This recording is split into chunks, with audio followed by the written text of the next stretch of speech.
Trading meme coins can be a minefield in itself, but trading high risk new meme coins is even riskier. So it's important that you have a rule based structure. And I'm going to show you an example on Goatsius Maximus, which has already done 2,292% so far since it was launched, and how you can take advantage of trading something like this by having a rule based system built into your strategy.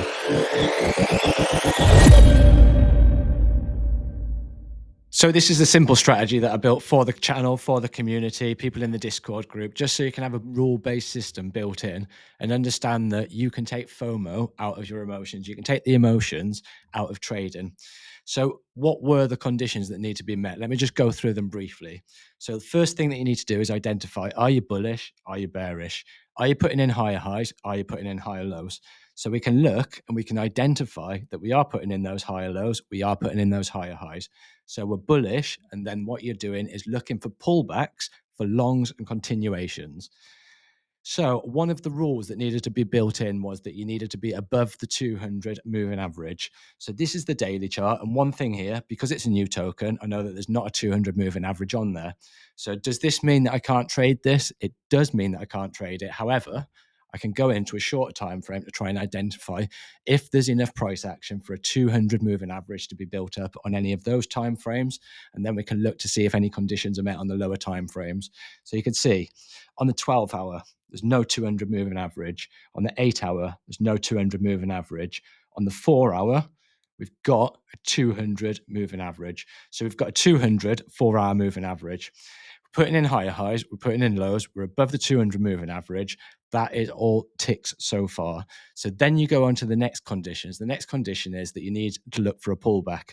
So how far and how deep do we need a pullback? The 61.8% retracement. How do we measure that? Fibonacci from the swing low, the previous swing low, which is down here, to the swing high. And I'm looking for a 61.8% retrace.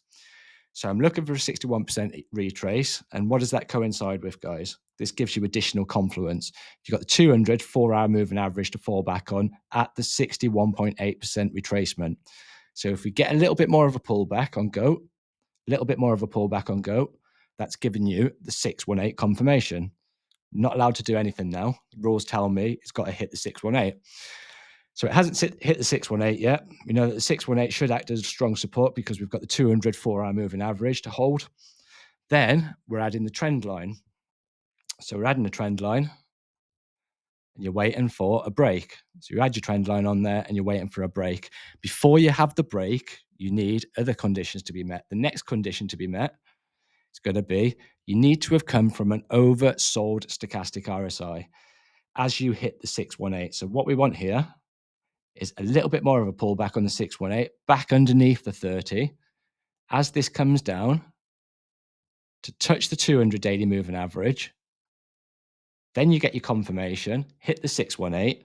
This is oversold, which is the next condition. This has to be oversold. It has to be oversold during the point it's hitting the 618. If it comes above the 30 and just starts coming above the 30, as price breaks through, that's fine because this is a lagging indicator. You've got to remember the stochastic is just an indication as to any given time, are we overbought, are we oversold? So then you're looking for the break. And once you've got the break, let's get rid of this. Once you've got the break, there's two things that you can do. There's the more conservative approach that might not happen, and there's the more aggressive approach, which is a higher likely probability that it's going to happen. Apart from your risk to rewards not going to look as good. Get my words out. So we're looking for how strong the break's going to be. After you've hit the 618, you're looking for the break. How strong's the break going to be? And this determines what your risk to reward is, because you can't take an entry with this strategy. I'll leave the strategy at the end of this video, guys, because not many people have watched the strategy, but it is useful because it follows this structure and it gives you rules and it helps you to stop those emotions and stop your FOMOing in. So you get the break, and then we're looking for two things. This is risk to reward, and this is the most important thing. So you get your risk to reward up. If the break comes out here, you're taking it on the close. Why do you take it on the close? Just in case you get a fake out by the end of the candle that pulls price action back in. So it's important that you get the close. Now, risk to reward. If you get a break, depending on how big the break is, shooting for the previous swing high, You've got your stops below the previous swing low, and you need one thing to happen here. You need a minimum of 2-to-1 risk to reward. So what's this telling me? This is telling me that I can't take this. However, if you were more conservative and you were waiting for a pullback to test this previous resistance to act as support, and it comes back here. It doesn't always happen, guys. It doesn't always happen. If it doesn't happen, you move on to the next one. There's thousands of cryptos out there. It's a 24-hour market. If you don't get one thing, you move on. And a lot of the time it is just waiting, guys, waiting for conditions to be met. Right. So if you brought the risk to reward down here, what would that do? That brings it to a 4.05. So the risk to reward means that you can take that because it's a minimum of 2-to-1. Swing, you've got your protections below the swing low here. You've also got your protections as this starts pushing up. If price starts pushing up, the moving average will start pushing up. That'll act as protection as well. So if you're wrong, you want to be wrong with the least amount of capital. You want a minimum of 2-to-1 risk to reward.